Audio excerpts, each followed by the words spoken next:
Hello friends, জয় মোহনবাগান। মোহনবাগানের আগামী মরশুমের দল গঠন নিয়ে এখন থেকেই কিন্তু জোরদার আলোচনা শুরু হয়ে গেছে। বিভিন্ন দিকে বিভিন্ন রকম রিউমার শোনা যাচ্ছে। তো আমরা আগামী মরশুমের জন্য কেমন দল গঠন করতে চলেছি, তো আমাদের প্রত্যেকের মনেই কৌতূহল রয়েছে। কারণ আগামী মরশুমে কিন্তু আরও শক্তিশালী দল গঠন করতে হবে মোহনবাগানকে। এবার যা দল গঠন হয়েছিল তাতে তো মোহনবাগান আইএসএল শিল্ড তো অলরেডি চ্যাম্পিয়ন হয়ে গেছে, ডুরান্ড কাপেও ফাইনাল খেলেছে, সামনে রয়েছে সুপার কাপ এবং আইএসএল কাপ। তো এইগুলো তো আশা করছি আমরা চ্যাম্পিয়ন হব। তো যাই হোক, এই মরশুমে কি হবে কি হবে না সেটা পরের কথা। তবে আগামী মরশুমে কিন্তু মোহনবাগানকে এএফসি চ্যাম্পিয়ন্স লিগ 2তেও খেলতে হবে, যেটা এবছরও খেলার কথা ছিল, তবে মোহনবাগান কিন্তু খেলতে পারেনি। এবং আগামী মরশুমে কিন্তু মোহনবাগানকে তাই জন্য আরও শক্তিশালী দল গঠন করতে হবে, কারণ এএফসি চ্যাম্পিয়ন্স লিগ 2তে যেই সব দলগুলো খেলে সেগুলো কিন্তু খুবই কঠিন। তো সেই কারণে কিন্তু মোহনবাগান আগামী মরশুমের জন্য কিন্তু এখন থেকেই প্লেয়ারদের উপর নজর রাখতে শুরু করে দিয়েছে। তো বিভিন্ন দিন বিভিন্ন রকম প্লেয়ারের নাম উঠে এসেছে, কখনো স্বদেশি প্লেয়ারের নাম, ইন্ডিয়ান প্লেয়ারের নাম উঠে এসেছে, কখনো বিদেশি প্লেয়ারের নাম উঠে এসেছে। তো এই মুহূর্তে কিন্তু 2-3 জনের নাম কিন্তু খুব জোরালোভাবে ঘোরাফেরা করছে চারিদিকে।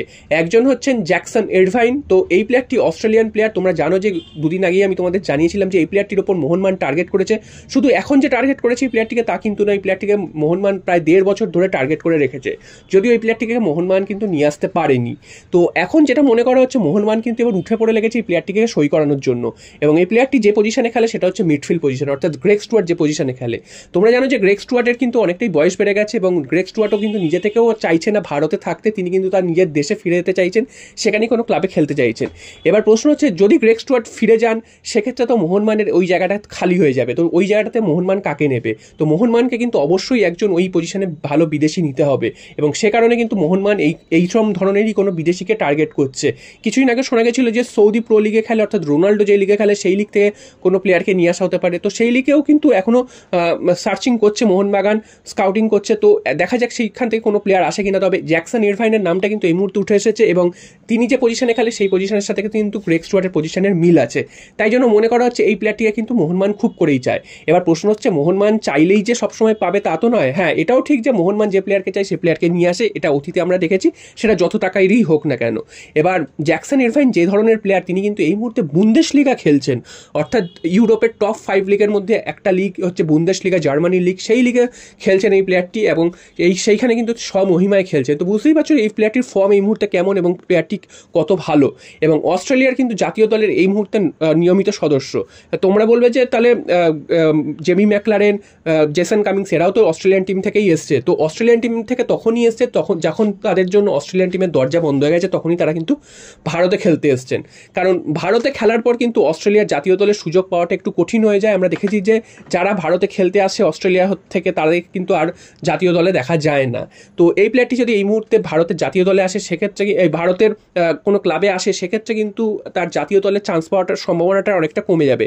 তাই জন্য কোনো প্লেয়ার কিন্তু এই মুহূর্তে ঝুঁকি নেবে বলে মনে হয় না যে ভারতে এসে খেলার, যেখানে বুন্দেশলিগার মতন একটা লিগে খেলছে সেখান থেকে হঠাৎ করে তিনি ভারতে এসে খেলবেন, সে যত টাকাই দেওয়া হোক না কেন। তবে মোহনবাগান সবসময় চাইবে যে সেই প্লেয়ারকে আরও ভালো প্রস্তাব দিয়ে সেই প্লেয়ারকে দলে আনা। তবে এই মুহূর্তে কিন্তু এই প্লেয়ারটার সাথে যে চুক্তি হয়ে গেছে বা তার সাথে অনেক দূর এগিয়ে গেছে তা কিন্তু একদমই বলা যাবে না। তো তাকে কিন্তু মোহনবাগান শর্টলিস্ট করে রেখেছে, তার সাথে কথাবার্তা চলছে, তাকে চেষ্টা করছে। তবে তার আসার সম্ভাবনাটা কতটা মানে কঠিন সেটা তোমরা বুঝতেই পারছো। তাই কারণে কিন্তু মোহনবাগান কিন্তু এই প্লেয়ারের পাশাপাশি কিন্তু আরও বেশ কিছু প্লেয়ারকে দিকেও নজর রাখছে। যদি এই প্লেয়ারটি একান্তই না আসে তাহলে কিন্তু অন্য কোনো ভালো প্লেয়ারকে কিন্তু মোহনবাগান টার্গেট করতে পারে। তবে এই প্লেয়ারটি এই মুহূর্তে প্রাইম টার্গেটে রয়েছে। আমরা আশা করবো এই প্লেয়ারটিকে যাতে মোহনবাগান নিয়ে আসতে পারে, এই প্লেয়ারটির ডিল যেন ক্র্যাক করতে পারে। এরপর চলে আসি আরেকটা পজিশন, সেটা হচ্ছে ডিফেন্স পজিশন। আমরা দেখেছি যে আনোয়ার আলী গত বছর চলে যাওয়ার পর থেকে ডিফেন্সে কিন্তু একটা বিরাট শূন্যতার সৃষ্টি হয়েছিল এবং মরশুমের প্রথম দিকে কিন্তু এই শূন্যতাটা কিন্তু মোহনবাগানকে অনেকটাই ভুগিয়েছে এবং আমরা কিন্তু বেশ কয়েকটা ম্যাচ বাজেভাবে হেরে গেছিলাম। তারপর তো আমরা দেখেছি যে আমাদের ডিফেন্স কিভাবে শক্তিশালী হয়েছে এবং সেখানে কিন্তু দীপেন্দুর মতন প্লেয়ারের উঠে আসা, এটা কিন্তু একটা খুব পজিটিভ ব্যাপার। তবে মোহনবাগানকে কিন্তু শুধু দীপেন্দুর উপর ভরসা করলেই চলবে না, দীপেন্দু তো ভালো খেলছেনই। তো দীপেন্দুর পাশাপাশি আরও একজন ভারতীয় সেন্ট্রাল ব্যাককে কিন্তু মোহনবাগানের নিয়ে আসা উচিত এবং মোহনবাগানের ম্যানেজমেন্টও সেটা বুঝেছে। তাই জন্য তারা কিন্তু মেহতাব সিংকে চাইছেন খুব করে দলে এবং মেহতাব সিং কিন্তু এই মুহূর্তে অভিজ্ঞ একজন সেন্ট্রাল ডিফেন্ডার এবং তিনি কিন্তু মুম্বাইয়ের হয়ে দুর্দান্ত ফুটবল খেলছেন। তো এই প্লেয়ারটিকে যদি মোহনবাগান নিয়ে আসতে পারে সেক্ষেত্রে কিন্তু মোহনবাগানের ডিফেন্স লাইন আপ কিন্তু আরও শক্তিশালী হবে। মোহনবাগানের দুজন বিদেশি তো অসাধারণ, তারা তো খেলছেনই, তাদের তো নিয়ে কোনো কথা হবে না। দীপেন্দুকে নিয়েও কোনো কথা হবে না। দীপেন্দু মানে সব থেকে উদীয়মান প্লেয়ার এবং বাঙালি প্লেয়ার, এরকম প্লেয়ার যে উঠে এসছে সেটা কিন্তু খুবই ভালো ব্যাপার। তবে পাশাপাশি এটাও মাথায় রাখতে হবে যে শুধু এই কজনকে নিয়েই সন্তুষ্ট থাকলে হবে না, আরও ভালো কিন্তু দল তৈরি করতে হবে। যেটাই প্রথমে বললাম যে সামনেই চ্যাম্পিয়ন্স লিগের ম্যাচ রয়েছে, এছাড়া আরও অনেকগুলো ম্যাচ খেলতে হবে আগামী মরশুমে। তো সব মিলে কিন্তু স্ট্রং একটা শক্তিশালী লাইন আপ কিন্তু মোহনবাগানকে রাখতেই হবে। সে কারণে কিন্তু মেহতাব সিংকে মোহনবাগান টার্গেট করেছে এবং মেহতাব সিংকেও কিন্তু একটা বিরাট অঙ্কের প্রস্তাব দিয়েছে এবং ট্রান্সফার ফি দিয়ে চাইলে নিয়ে আসতে পারে মোহনবাগান। তো মেহতাব সিংয়ের আসার সম্ভাবনাটা কিন্তু অনেকটাই বেশি, তবে এখনও অবধি তার সাথেও কিন্তু কোনো ধরনের চুক্তি কমপ্লিট হয়ে গেছে তেমনটা কিন্তু বলা যাবে না। হ্যাঁ, তার সাথে কথাবার্তা অনেক দূর এগিয়েছে এবং তাকে চেষ্টা চালানো হচ্ছে যাতে মোহনবাগানই সই করে, তবে তার আসার সম্ভাবনাটা কিন্তু অনেকটাই বেশি। এরপর চলে আসি আরও একজনের খবরে, সেটা হচ্ছে ব্রাইসন ফার্নান্ডেজ। ব্রাইসন ফার্নান্ডেজ যে পজিশনে খেলে সেই পজিশনে কিন্তু মোহনবাগানের একাধিক প্লেয়ার রয়েছে এবং ব্রাইসন ফার্নান্ডেজও কিন্তু খুব ভালোভাবে উঠে এসেছেন এই মরশুমে, যেমন দীপেন্দু উঠে এসেছেন। তো সেই প্লেয়ারটির দিকেও মোহনবাগানের নজর অবশ্যই যাবে এবং মোহনবাগান কিন্তু সেই প্লেয়ারটিকেও টার্গেট করেছে বা তার সাথে লিঙ্ক আপ হয়েছে বলা যায়। টার্গেট করেছে বলাটা ভুল, কারণ এরকম কিন্তু টার্গেট করেছে এরকম কিন্তু কথাটা কোথাও শোনা যায়নি। তার সাথে লিঙ্ক আপ হয়েছে, বিভিন্ন জায়গা থেকে হয়তো তার সাথে মোহনবাগানের নামটা ভাসিয়ে দেওয়া হয়েছে, যেহেতু কোনো ভালো প্লেয়ার ভালো খেললেই মোহনবাগান তাকে টার্গেট করে সেক্ষেত্রে।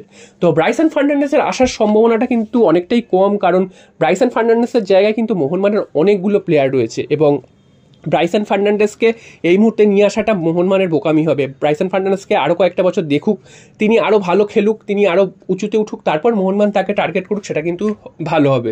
এবং মোহনবাগানের যেহেতু এই পজিশনে অনেকগুলো প্লেয়ার রয়েছে, তাই জন্য ব্রাইসন ফার্নান্ডেজকে এই মুহূর্তে নিয়ে আসবে বলে মনে হয় না মোহনবাগান ম্যানেজমেন্ট। তার বদলে যদি ডান প্রান্তে যদি কোনো প্লেয়ার নিয়ে আসে সেক্ষেত্রে কিন্তু ভালো হয়, কারণ মনবীর সিং বারবার চোট পাচ্ছেন, আশিস রাই বারবার চোট পাচ্ছেন। সেক্ষেত্রে এই পজিশনে যদি কোনো প্লেয়ার ভারতীয় প্লেয়ার নিয়ে আসতে পারে সেক্ষেত্রে কিন্তু মোহনবাগানের ভালো হবে। তাই আশা করা হচ্ছে মোহনবাগান কিন্তু বাঁ দিকের বদলে ডান দিকের কোনো প্লেয়ারের দিকে কিন্তু বেশি ঝুঁকবে। তো সেরকম কোনো প্লেয়ারের যদি নাম উঠে আসে তোমাদের কিন্তু অবশ্যই জানিয়ে দেবো। আর আরও একটা কথা জানিয়ে দিই যে মোহনবাগান অনুশীলনে কিন্তু নেমে পড়লেন মনবীর সিং, অনুশীলনে নেমে পড়লেন ভুল বলা হবে, রিহ্যাব করতে শুরু করে দিলেন মনবীর সিং। আশা করা যাচ্ছে তিনি দ্রুত সুস্থ হয়ে উঠবেন এবং সেমিফাইনাল ম্যাচে তিনি খেলতে পারবেন। এছাড়াও কিন্তু আশিস রাই তিনিও কিন্তু অনুশীলন করছেন মোহনবাগান দলের সাথে, একটা ভালো খবর, কারণ আশিস রাইও চোট পেয়েছিলেন যার জন্য ভারতীয় দলে তিনি যেতে পারেননি, তিনি প্র্যাকটিসে নেমে পড়েছেন। এছাড়া সমস্ত বিদেশিরা তো চলেই আসছেন, সমস্ত বিদেশিরা প্র্যাকটিস করছেন। সামনেই সেমিফাইনাল ম্যাচ রয়েছে এই ভারত বাংলাদেশ ম্যাচের পর, তো সেই ম্যাচেই দিকেই ফোকাস রয়েছে মোহনবাগানের সমস্ত প্লেয়ারদের এবং যারা ভারতীয় দলে রয়েছে তারাও কিন্তু বাংলাদেশের ম্যাচের পর ফিরে আসবে। তারপর কিন্তু আশা করা যাচ্ছে মোহনবাগান কিন্তু আরেকটা ধামাকাদার পারফরমেন্স দিয়ে আইএসএল কাপটা তুলে নেবে। তো তোমাদের কি মনে হয়, আমরা কি আইএসএল কাপ জিততে পারবো? অবশ্যই তোমরা কমেন্ট করে জানিও।